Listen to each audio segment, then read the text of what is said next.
There is a taste in here that you cannot find in other vegetables. And the more you eat, the more it's become tasty and you keep on, asking for it. What this farmer in Hawaii is talking about is not a vegetable, it's a tree. And while Vicky Domingo says it has an unusual flavor, there's more to this tree than meets the taste buds. You keep on eating and eating and you can feel your body is more energetic, more healthy, and you can see the difference. You're not dropping, you keep on, just so active. You have to remove one by one like this. Domingo says she has grown this tree on her farm for more than 25 years. She harvests moringa twice a week all year round.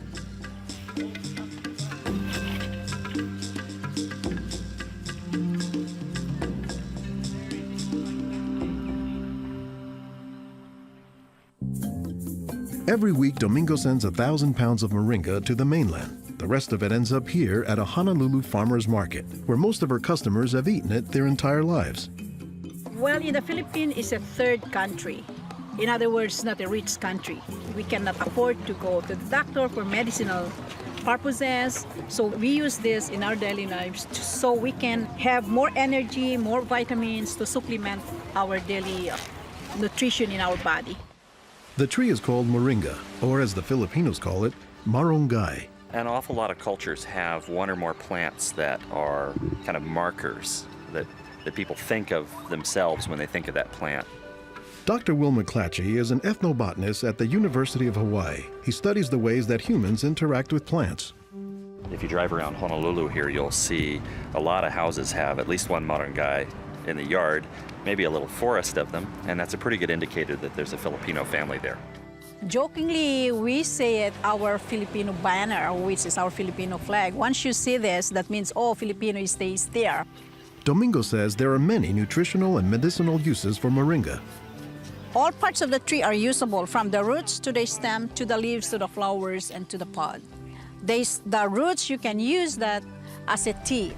And then the trunk, you can scrape it, squeeze it, get the juice, put in your cut skin, and your skin will heal. Some of this may be folktale, but some cultures have used moringa as a medicinal plant for thousands of years. McClatchy says moringa is worthy of its reputation as a tree with unusual nutritional properties. Thank you.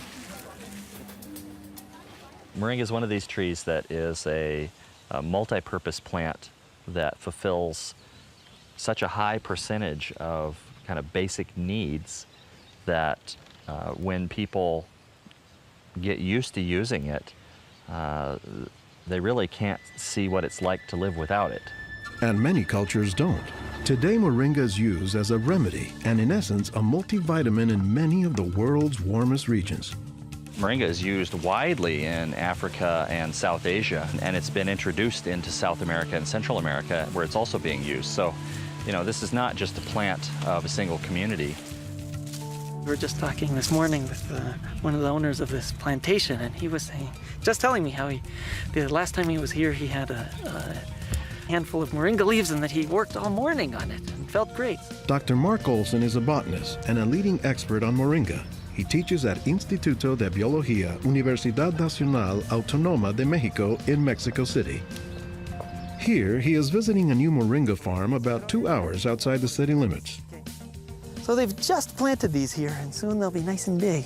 Olson says that while moringa can grow in places like Mexico or Hawaii, the tree is native to arid subtropical regions, places like Africa and southern India, hot places where moringa has proven its persistence. And this is a plant that really does do extraordinarily well in some of the most difficult areas, in areas that are very hot, areas that are very dry, areas where other things are very difficult to cultivate. Look at the little tuber there. This is one of the reasons it survives so well in dry areas. Also, they're storing lots of water in the wood. So that's one of the reasons this is such a remarkable tree. They don't have particularly deep roots. That's sort of a myth about moringas, that they survive because they have deep roots. No, they're storing water in their roots and their trunk. But moringa, says Olson, does a lot more than just survive, despite the tree's sometimes scraggly appearance. I don't think they're actually the most attractive tree. They're more a tree that you look at and you sort of love the way you love a scruffy friend or a scruffy dog. Because the branches sort of splay here and there, and they get burdened down with huge quantities of fruits on them. And that's actually what makes the tree so remarkable, is that it's such a generous tree. And that's because people have found multiple uses for so much of the tree, including its seeds. They're full of oil. You press the seeds, and then this wonderful aromatic oil comes oozing out, which you can use for cooking, you can use for cosmetics or lubrication or whatever. And the cake, the press cake, the stuff that's left over after pressing the seed, that is what's used for water purification. Water purification, Olson says, is especially useful in developing countries where clean water is hard to come by. But the benefits don't stop there. Some of the things I think are most exciting about moringa is, for example, the high vitamin content. There's a lot of vitamin A in the leaves. And worldwide, that's a problem. A lot of people have problems in development of their eyes because they don't have enough vitamin A. Moringa's vitamin A content, and its content of vitamins in general, has caught the attention of scientists around the world. So I started to read about moringa, and I was absolutely amazed about the richness in nutrients, in many antioxidant compounds, in vitamins. Dr. Monica Marcoux is a pharmacologist who has studied many plants. She has done extensive research on moringa and says it has significant nutritional potency. This subject is one of the topics of her recently published book, Miracle Tree. To me, it was just a natural pathway from my scientific background and my love for trees to writing this exciting book on one of the most exciting and extraordinary trees of our world. Marcoux spends much of her time looking at trees and plants, both as a pharmacologist and as an artist. While Marcoux, the nature photographer, is grabbing shots of plants, Marcoux, the pharmacologist, says she has a bigger concern. We are having an epidemic of cancer and cardiovascular diseases and many other chronic diseases. It's because we basically do not eat what we are supposed to eat. Most of the plants are famous for a particular type of nutrient, like for instance, the orange or the lemon is famous for a high content of vitamin C. The spinach, for instance, on the other hand, is famous for its iron content. Moringa is very unusual because this single plant contains a wide variety of nutrients, but also in quite very high amounts. Marcoux says this concentration of nutrients combined with low calories and low sodium content makes moringa an ideal energy food or supplement that can help offset the typically unhealthy Western diet. Many of the Westerners are also deficient in antioxidant and anti-aging substances that are mostly found in plants. Antioxidants, according to the National Institutes of Health, protect the body's cells and may prevent cancer. And Marcoux says moringa is a treasure trove of antioxidants that happen to work hand in hand. Antioxidant substances and antioxidant vitamins work together in the body. For instance, it's known that selenium works better in the presence of vitamin E. Moringa has high amounts of selenium and has also vitamin E. While many plants contain antioxidants, Dr. McClatchy says that moringa is also high in the nutrients we usually associate with meat. Moringa is well known for being a good source of leafy green vegetable protein. And you don't get a lot of protein out of many vegetable foods other than like beans and things like that. So getting it out of the leaves is really a big deal. And while there are a few other plants like soy that are protein rich, Olson says moringa is special. I have a lot of food allergies. I'm allergic to wheat, I'm allergic to eggs. Soy tends to be a fairly highly allergenic food. It causes allergies easily in many people. We think that this is because of the form that some of the proteins are in soy. They're apparently in a form that's very simple and fairly easy for the body to assimilate in moringa. According to the United States Department of Agriculture, moringa contains 18 of the 20 amino acids, building blocks of proteins that are found in the human body. And says Marcoux, moringa is one of the few plants that contains all of the essential amino acids. Moringa contains all the 9 essential amino acids that actually we cannot produce. Their presence, but also their ratio, is very beneficial, and it is estimated that this ratio is very good for absorption and for being bioavailable to our bodies. Further research is needed to establish the bioavailability of all of moringa's nutrients. But in some places, scientific studies may be too long a pursuit and take a back seat to a harsh reality.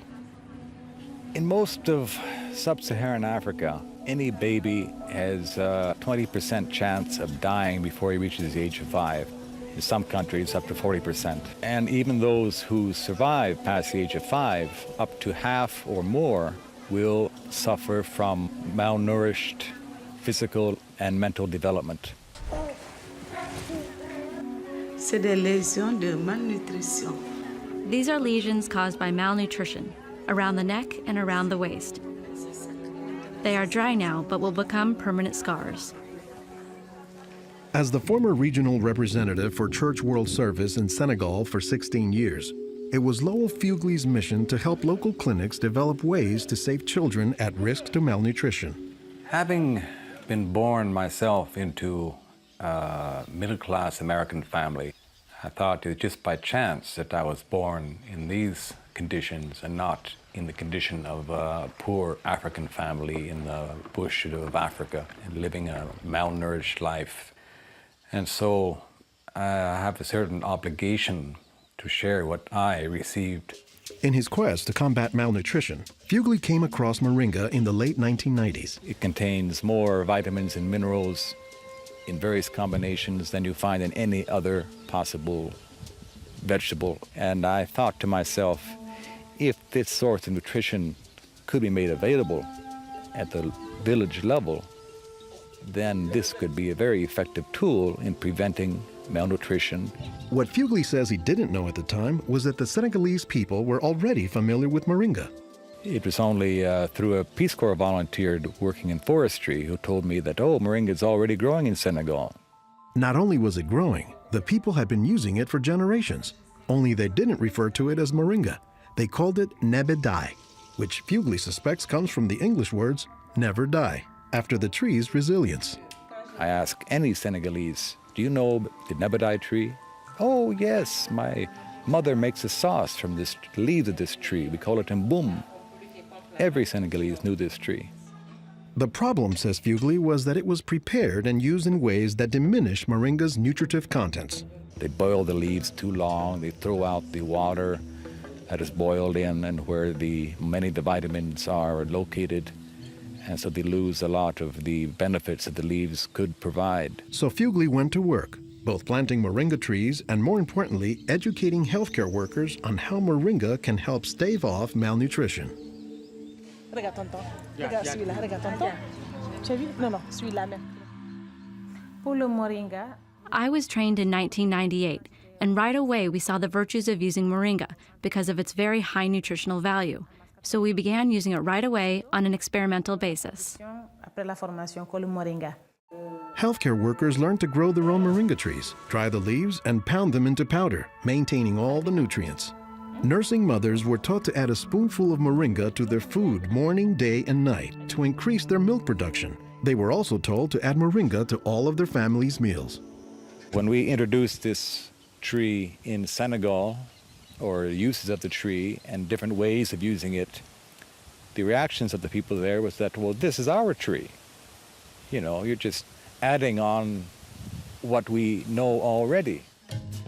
As people changed their habits, Fugley says the results were clear, especially among children. They'll look happier, they'll have more energy, they'll smile. When they came to the clinic, limp, eyes drooping, no energy, and within 3 weeks, you see them bigger, healthier, and smiling. La récupération avec le moringa a été beaucoup plus rapide. We observed that it was much, much more effective than the classic system we had been using, which was based on imported and costly products, such as milk powder, sugar, and vegetable oil. With moringa, people can go into town and find it themselves. Et on l'a, même des fois sans un sou. Moringa is still being used, it's still being promoted, it's still being very valued, even without our input from the outside. Moringa, it doesn't die, it can continue on its own. So you have to eat the moringa on a daily basis. And all their grandkids are eating it every now and then, even my own children, and they are already professionals, and yet they come home and eat it. And while moringa is mostly considered an ethnic food, the trend, says McClatchy, is that more nutritious plants, like moringa, are finding their way into the mainstream. Our diets are pretty bad, although they are improving. But one of the reasons they're improving is because we're starting to adopt more and more of these kinds of plants.